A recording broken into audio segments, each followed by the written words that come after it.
दोस्तों नमस्कार। मुझे नहीं पता कि आप में से कितने लोगों के मन में ये सवाल हमेशा चलता रहता होगा कि आखिर में जो नोट्स हैं वो क्या नोट्स ख़रीदने चाहिए कि उन्हें लिखना चाहिए। आप अलग अलग इंस्टीट्यूट में जाएंगे तो आपको ये सुनने को मिलेगा कि नहीं, नोट्स ख़रीदने नहीं चाहिए, नोट्स को लिखना चाहिए। कुछ कहते हैं कि नहीं, नोट्स पढ़ लेने चाहिए, वैसे ही ठीक रहते हैं।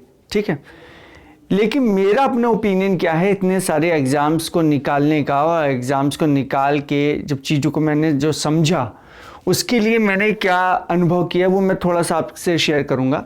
मुश्किल से 5 मिनट की ये वीडियो रहेगी। इसमें आई होप आपको चीज़ें कुछ अच्छी लग जाएँ, और जिनको नहीं अच्छी लगेगी तो वो नहीं सुने, कोई बात नहीं, वो अपने मन का ही करें।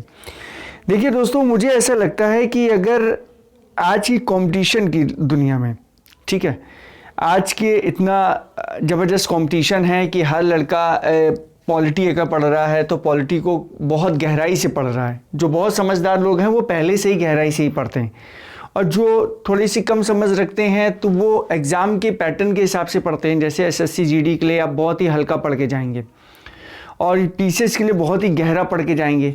लेकिन आज की कंपटीशन की दुनिया बिल्कुल अलग हो चुकी है। यहाँ पे एसएससी जीडी में जो लड़का है वो हो सकता है कि वो पीसीएस की प्रिपरेशन भी कर रहा हो, एसएससी जीडी भी दे दे, हो सकता है उसका मन ना हो जॉब करने का, लेकिन वो एक तरीके से लेवल चेक करता है एग्ज़ाम का, और एग्ज़ाम का लेवल चेक करने की वजह से कट ऑफ को इतना हाई कर देता है कि जो लोग एसएससी जीडी लायक हैं भी वो भी उसमें नहीं आ पाते। तो मेरा कहने का मतलब यहाँ पे क्या है, हम प्रश्न पे आते हैं। प्रश्न अपना ये कि नोट्स खरीदने चाहिए या नोट्स को लिखना चाहिए। तो मेरे हिसाब से यदि नोट्स, अब यहाँ पे 2 बातें आ गई।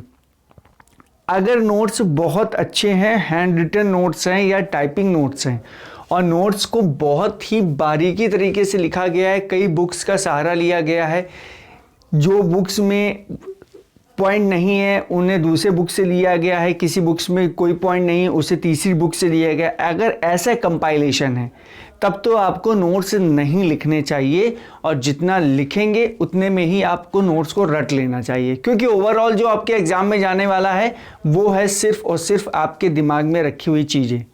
तो अब आपको लिखना क्या चाहिए? आपको प्रैक्टिस करनी चाहिए मैथ्स के ऊपर, आपको प्रैक्टिस करनी चाहिए रीजनिंग के ऊपर। यही जो 2 सब्जेक्ट हैं जो प्रैक्टिस मांगते हैं, इनके कोई नोट्स नहीं होते।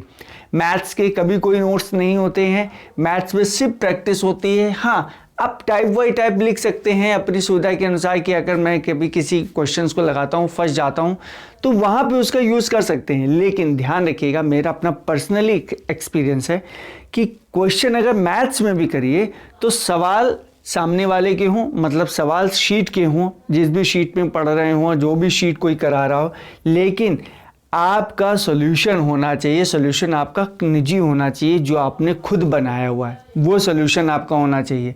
रीजनिंग में भी यही होना चाहिए कि आप किस मल्टीपल डायमेंशन से चीज़ों को सोच पाते हैं। मैथ्स में भी यही होता है कि कोई टीचर जैसा पढ़ाता है आपको वैसे नहीं चलना, आपको अपना दिमाग लगाना है, सवाल उसके रहें, सॉल्यूशन आपका रहे, तभी आप निश्चित सफल होंगे। मैंने आपको यहाँ पे समान अध्ययन के लिए बता दिया कि भाई कैसे करना चाहिए। जैसे मैं अभी फ़िलहाल में मैंने एक सीरीज़ स्टार्ट करी है, आपको वीडियो कल मिल जाएगी उसकी। आप जब देखेंगे ना उस वीडियो को तो आप देखेंगे ये मेरे हैंड रिटन नोट्स हैं। जब मैं तैयारी कर रहा था, हालांकि तैयारी अभी भी मैं कर रहा हूँ, सफल अभी भी नहीं हूँ क्योंकि मैंने बहुत सारे एग्ज़ाम्स को क्वालिफाई किया है, लेकिन विधिवत किसी एग्ज़ाम में मैं कुछ नंबरों से बाहर हो गया, तो किसी एग्ज़ाम के अभी रिजल्ट्स पेंडिंग है। जैसे आपको पता ही है कि बहुत सारे एग्ज़ाम्स है, रेलवे के एग्ज़ाम्स है, समीक्षा अधिकारी के एग्ज़ाम्स हैं, जिनके अभी रिजल्ट्स नहीं आए। तब उन रिजल्ट्स में क्या होता है वो तो बात की बात है, लेकिन अभी मैं उन सीढ़ियों में हूँ कि रिजल्ट्स आने में मेरा हो भी सकता है और नहीं भी हो सकता है। तो वहाँ तक पहुँचने के लिए भी आपको एक बहुत ज़बरदस्त तैयारी की ज़रूरत है। मेरे जब आप नोट्स देखेंगे जो कल मैंने पढ़ाए हैं, कल जो आपको वीडियो मिलेगी उसमें आप देख पाएंगे कि नोट्स को मैंने लगभग 2 से 3 किताबों से लिखा हुआ है, और आज से नहीं, बहुत टाइम पहले लिखा था जब मैं तैयारी कर रहा था। क्योंकि मुझे पता है कि एकेडमी में आप जब पढ़ते हैं तो वहाँ पे प्रॉपर तरीके से एक नोट्स नहीं मिलते हैं। ये मेरा अपना निजी एक्सपीरियंस है, और मैंने बहुत टाइम पढ़ाया भी है तो उसका भी एक्सपीरियंस मुझे है।